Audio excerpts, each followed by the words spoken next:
Sveiki visi, mano sekėjai, kas stebi, kas klauso, kas žiūri, kas dalinasi, kas spaudžia patiktukus. Ir senai galbūt ir bekalbėjau, senai kažką tai galbūt jums ir naujo kažką sakiau. Tai tada galbūt ir, manau, pradėkim nuo to. Šiek tiek norėčiau apžvelgti, kas įvyko šią savaitę, praeitą savaitę, žodžiu, kas vyko paskutiniu metu, šiek tiek, kas nežino, kas žino, tai norėčiau šiek tiek suteikti šiokios tokios informacijos. Tai galbūt ir pradėkim nuo... Vėgėlė yra labai sunku apsispręsti, bet Vėgėlė, jeigu jisai apsispręs, jisai yra rimtas kandidatas. Lyginant su celofanu, iš viso negali lyginti. Todėl, kad tai yra kvalifikacija, tai yra žmogus tikrai priklausantis elitui. Ir gerąja to žodžio prasme. Taip, realiam elitui. Jisai matantis bendrai platų vaizdelį. Ir už jį balsuotų ne tik tai kaimo gyventojai, bet ir didmiesčių gyventojai, kas yra labai didelė grėsmė konservatoriams. Duokit jam normaliai auditoriją, duokit jam kalbėti ne minutę, ne dvi, ir jisai jums pasakys, kaip jisai įsivaizduoja Lietuvą ir kaip čia viskas gali būti. Ir paskui, maža to, paskui Vėgėlė į politiką atleitų daug žmonių, kurie be Vėgėlės, be lyderystės, paskui jį eina žmonės. Jisai pakeltų nuo sofų žmonės, kvalifikuotus, inteligentiškus, turinčius kompetenciją valdyti valstybę, pakeltų juos ir atvestų į valdžią.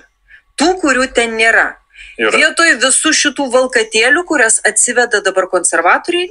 Arba beveidžių banko valdybos, konkurencijos tarybos ir kitų labai svarbių institucijų, beveidžių žmonių, kurios paskiria Nausėdą. Aš tikiu, kad Vėgėlė skirtų ne beveidžius, o dorus principingus. Noriu to tikėti ir tikiu to. Bet aš noriu dar vieną pridėti prie tavo šitų nuopelnų, kaip čia gebėjimų, tų teigiamų savybių Vėgėlės. Visi dešinės patriotinio spektro kandidatai, visiems jiem yra iškasta žarijų duobė. Iškasė tie patys pilkieji konservatorių kardinolai. Jie darys tokį veiksmą. Jie iškels 20 kandidatų protestinio elektorato į prezidentus. Pavyzdžiui, tenais Eduardas Vaitkus, toksai medicinos profesorius, palaikantis Putiną, reiškia, ir sergantis už Rusiją, reiškia, šitam Rusijos agresijai prieš Ukrainą. Ir tokių iškels labai daug ir visiems jiems padės surinkti parašus elektroniniu būdu. Bus duota instrukcija. Tai štai visiems patriotiškiem žmonėm, kurie dalyvauja politikoje, tai yra grėsmė. O Ignui Vėgėlei tai nėra grėsmė, kadangi visi tie, kuriuos iškels trečiasis pilkasis kolektyvinės konservatorių kardinolas jų rinkimų štabas, Vėgėlei šitoje vietoje kaip nuo žąsies vanduo. Nes visi tie Vaitkai, celofanai ir kiti panašaus kalibro veikėjai, tai vis dėlto jie neatlaikys prieš tos teigiamus Vėgėlės bruožus, kuriuos tu išvardinai. Girdėjot pasisakymą, turbūt supratot, kas kalbėjo kokioj laidoj. Jei kas nesupratot, tai buvo Janutienės laida kartu su Nagliu Puteikiu. Ir mes, kaip žinom, dauguma, kas juos ar stebi, ar klausosi, ar skaito iš šalies juos tenai, ką rašo, tai kad žinom, kad yra būtent šita laida, tai yra rusofobų, jau girdėjot, kaip šneka apie kitus kandidatus į prezidento rinkimus. Tai išsakykit po video, parašykit komentarą, ką jūs manot būtent šiuo atžvilgiu, būtent išklausę šitą video. Kokia jūsų nuomonė, kodėl taip stumiamas Vėgėlė ir taip skaldoma visuomenė, kurie sutinka, kurie nesutinka su šituo kandidatu, ir šitaip skaldoma visuomenė ir žeminami, vadinami visokiais epitetais, kaip Naglis išvardijo, kitus kandidatus. Kodėl jie taip žemina kitus ir stumia šitaip labai Vėgėlę? Tai manau, kad tikrai yra žemas lygis, yra žemos, kaip pasakyti,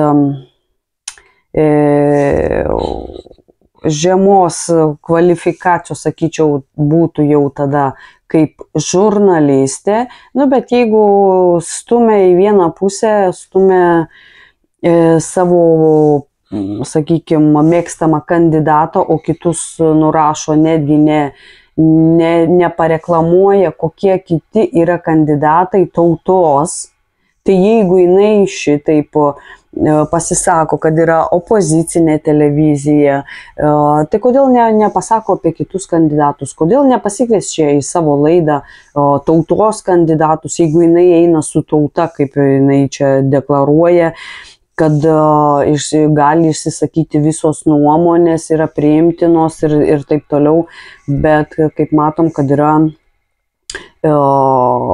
naratyvas varomas tik į vieną pusę. Tai yra rusofobai, kitų nuomonės jie net nepriims. Tai va, parašykit savo nuomonę būtent šiuo klausimu, o mes tada aš važiuoju toliau. Nesenai čia buvo susitikimas, sakykime, partijų, tenai socdemai, žalieji, kitos kokios ten dar partijos buvo šventė, tai buvo Žemgalijos rajone šventė ir tenai šitoj šventėje pasirodė mūsų labai mėgstamas Ohmanas, tai tenai jisai reiškėsi būtent savo tais kariniais sugebėjimais ir panašiai. Tai iškart pamačius pas žaliuosius, man kilo klausimas, ką tada žalieji veikia toj šventėj su Ohmanu, jeigu žalieji eina, sakykime, tarkim, prieš tą Ohmaną, kaip jisai išniekino mūsų ir trispalvę, ir mumis visaip išvadino tautą, kurie iškelsta trispalvę ir panašiai. Tai klausimas, kodėl jie ten dalyvavo ir neatsisakė nuo to šventės. Mes jau suprantam, kad socdemai, šitie liberalai, konservai, tai mes suprantam, kad jie eina išvien su juo, su šituo mūsų mėgstamų šituo veikėju, tai galima suprasti. Bet man klausimas kilo, tai sakau, o kam tada žalieji ten dalyvavo toj šventėj, kur ar jie nežinojo, kad ten Ohmanas bus, ar jie žinojo, bet jiems buvo dzin, kad ten bus jisai. Tai vat irgi to klausimo niekas neatsakė. Dalyvavusieji žalieji ten iš Žemgalijos žalieji dalyvavę. Į tą klausimą neatsakė viešai žmonėms, nei man neatsakė, nei komentarus, nekomentuoja ir panašiai. Tai labai gaila, nes susidaro kažkokia tai kitokia kažkaip tai nuomonė apie juos. Tai dabar, kas čia, ką dar tada apie šitą žaliuosius. Tai jie dabar išleido naują peticiją būtent dėl mokyklos lytinio švietimo mokyklose ir darželiuose. Jie išleido, dabar yra peticija. Aš jums po video įdėsiu peticijos nuorodą, jūs galėsit dalintis, pasirašyti, jeigu kas galit, paremkit, tai būtent yra šita peticija, kad prieštarauja, kad tiesiog, kad nebūtų mokyklose šitokio švietimo, lytinio švietimo nebūtų mokyklose. Tai yra šita peticija, tai visiems tėveliams, visiems nebejingiems, sakau, dalyvauti ir pasirašyti šitoj peticijoje. Tai yra labai geras dalykas, kurį dabar sukūrė ir mums reikia būti tikrai aktyviems ir parodyti, jeigu mes einam už tradicinės šeimas, parodyti, kad mokyklose nebūtų diegiama ta LGBT, ta visa ideologija, tos visos nesąmonės ir panašiai. Tai va. Kitas dalykas išaiškėjo apie, jau girdėjau turbūt, Seimo narį Šlušnį ir jo žmoną, kad Šlušnys ir jo žmona šitai programai, lytiškumo tai programai to švietimo, jie jau ruošiasi nuo 2006 metų, kaip pats Šlušnys ant savo video yra pasakęs ten interviu. Tai įsivaizduokit, kad jie jau nuo tada jau planavo, jau ruošia išleisti būtent šitą genderizmą ir sutinka, kad mokyklose būtų mokoma. Tai man klausimas kyla, galbūt nežinau, jų vaikai yra ar dideli, ar jie turi vaikų ir visa kita dideli, bet jeigu būtų mokyklinio darželinuko amžiaus vaikai, ar jie leistų į tokias mokyklas, ar jiems tai patiktų, tai ta prasme, nes jeigu jų dabar vaikai dideli, žinoma, jie mokykloje to nesimokė ir kas lankė sovietmečių mokyklose, tais laikais tokių dalykų nebuvo ir niekas jų nemokė, niekas manęs nemokė ir atrodo užaugom normalūs žmonės. Ir be šito mokykloje diegiamos šitos visos ideologijos, viso to ir panašiai. Vienas žmogus, tai man irgi jau esu minėjus praeitam video, vienas žmogus man pasakė, sako, jūs užaugot dar normalesni. Tai, ką mes mokykloje šitų dalykų net neturėjom. Žinoma, yra žmogaus anatomija, susipažįsti su visom kūno dalim ir panašiai. Tai yra žmogaus anatomija, tai žmogus turi mokytis. Bet tik tai tiek, viskas.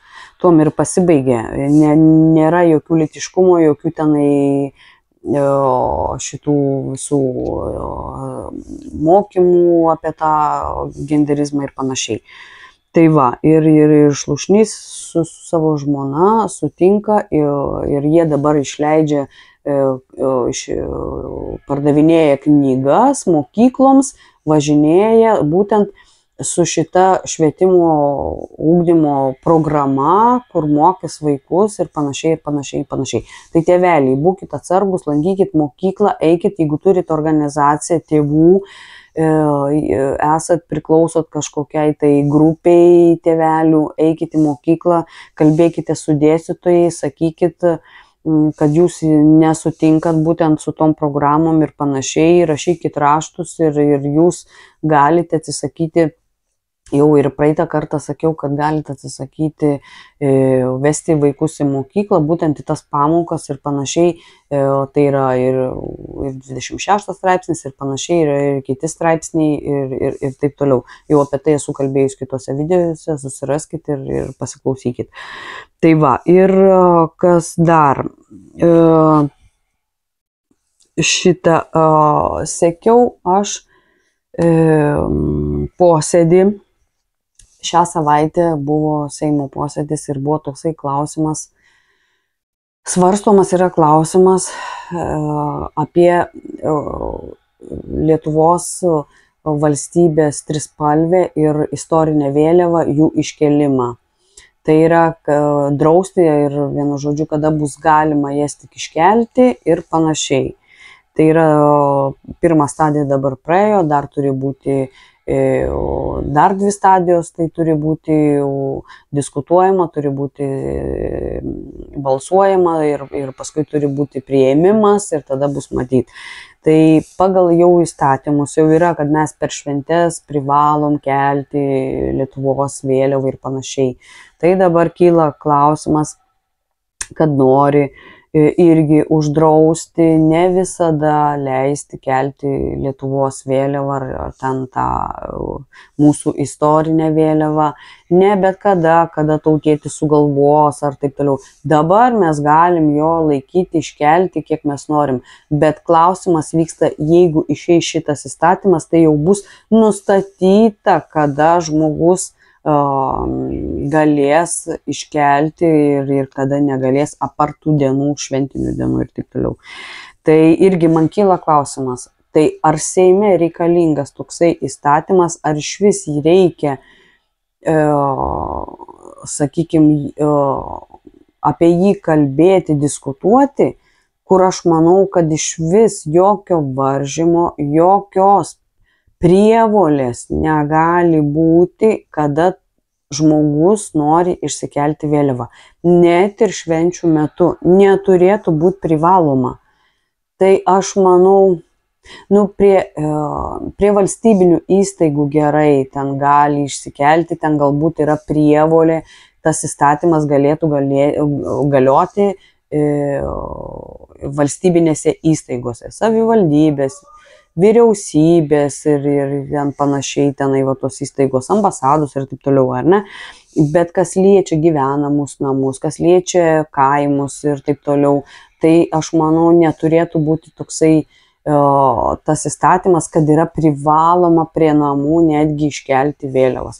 Aš manau, kad tai turėtų spręsti ar bendrijos, kurios yra šitų namų bendrijos, ar patys žmonės. Jie nuspręs, nori keltą vėliavą iškels ir per šventes ar ne per šventes ir panašiai. Kad mano manimu neturėtų būti iš vis jokio suvaržymo, jokio tokio įstatymo, kuris taip kontroliuotų žmonės ir jeigu tu neiškėlei vėliavą, tu gausi baudą. Tai yra absurdas. Iš vis, mano manimu, tokių klausimų net neturėtų būti ir tokio įstatymo, net tai, ką dabar diskutuoja, tai ir mano manimu yra absurdas.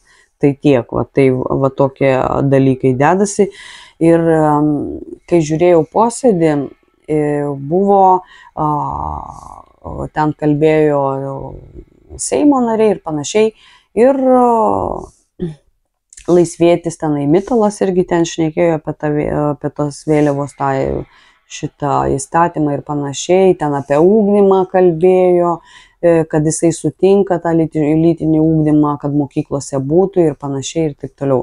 Jisai Laisvietis, tai mes suprantam, kad visi laisviečiai už tokį genderizmą.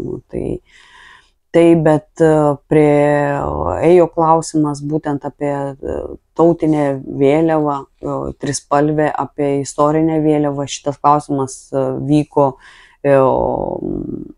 diskutavo Seime ir ant stalo, kaip jau matėt, ir daug kas jau visur yra tų ukrainiečių tos vėliavos, ar ne? Jau yra svetimos tos vėliavos, ne mūsų.